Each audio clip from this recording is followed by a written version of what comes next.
This Arrma Fury is a 10th scale 2-wheel drive ready to run short course truck that came with a brushed motor.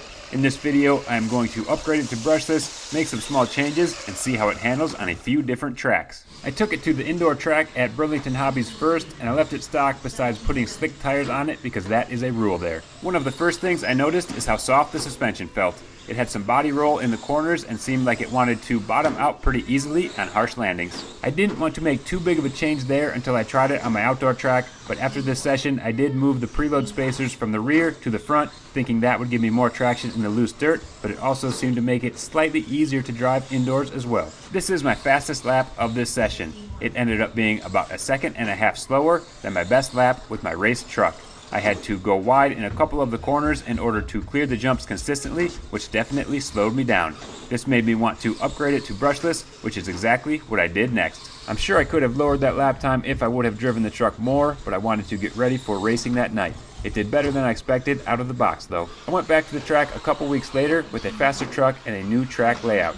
I had a brushless system in stock that is similar to the ones that come in the BLX versions of these trucks, but it is a lower KV, so it is not as quick as those, and it is still slower than the 13.5 in my race truck. It was a big improvement over stock, and I was actually able to get within 1 second of my best lap time with my SC6, so I was pretty tempted to race it that night. I also put a slightly better servo in it, which helped, but it's still not as quick as what I am used to for indoor racing. This was my fastest lap time of this session. I only drove the truck once this night, so I might have been able to lower that time a little more, but I think a faster servo and a stiffer suspension setup would make the truck more responsive and help make that easier. I do think it did pretty well, all things considered though. I took it to our backyard track next, but first I put the stock tires back on and made one small change. The front end had some toe in out of the box, but it is not adjustable, so I decided to heat up the steering links to bend them and effectively shorten them in order to make for some toe out. I didn't go too crazy, but it seemed to work and I thought it would help handling. Okay, I am letting Hannah get some laps in and going to see what her best lap time is. Then I'm going to give myself one lap to try to beat it, so we'll see what kind of time she can lay down, and then the pressure will be on to see if I can match it with no warm-up. The last time she drove this, she was surprised that it was two-wheel drive, but the conditions were better. Looks like it's a little more loose and slippery today. You will be wishing you had four-wheel drive for these dusty conditions, but still getting around well enough to have some fun. Okay, Hannah had a 14.8, so see what I can do on my very first lap. It definitely feels quite loose out there today. A lot worse than the last time we were driving, but I kind of like that challenge. Really teaches you some good throttle control, and didn't hit the cat. Turned at 13.5, so I did beat it on the first try. Okay, it was a 14.5 actually, so I still beat her, but barely. It's a fun challenge to try to pull off a good lap right away, and we kept it nice and close. So we'll have to go to the next track and see how the results are on the big one. Okay, I did drop down to a 13.7, but still off the pace from better conditions.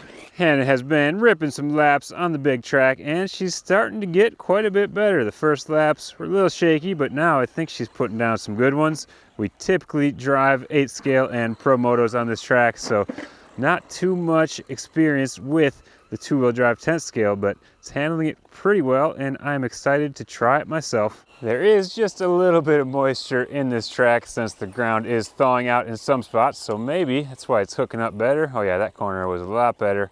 Oh, I should have went wider there, coming up short. Oh, wheelie down that one. But these tires do hook up better overall than I expected on most of the backyard tracks, as long as there is some decent conditions, and yeah, it's pretty fun right now. Hooking up so well on the inside, I keep going for it, but should go outside to clear that. I think I hit her 15, but I'm not sure what exactly the 15 was, so we'll have to check and see who won that round. I did get a 15.4, but that was on my second lap. My first lap was a 16.2, so Hannah wins that one.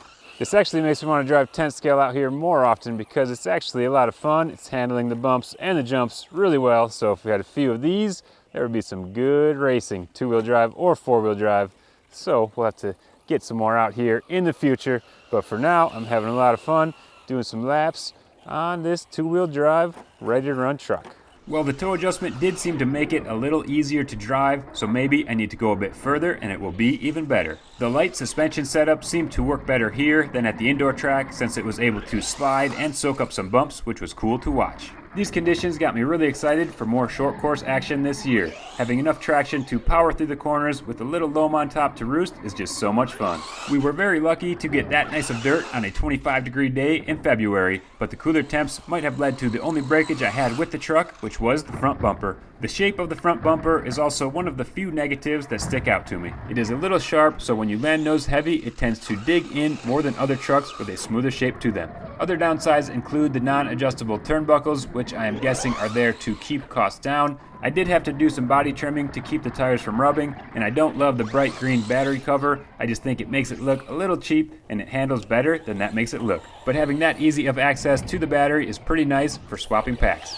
It also has 14mm hexes, and the 12mm ones I had did not fit, so I had to buy the Arrma ones to make my other tires work. Other than that, I see plenty of positives, and we have already had a lot of fun with it, which is the most important thing. Hannah typically prefers four-wheel drive vehicles, but she really seemed to enjoy this one and kept saying how surprised she was with it. My expectations were pretty low since it is a budget-friendly entry-level vehicle, but I guess this just proves you don't always need a race spec kit to have fun on a track. I would recommend going for the brushless version of this truck if you are already experienced with RC. But if you are just getting into it, the brush version could still be a good place to start, and you can upgrade when you are ready.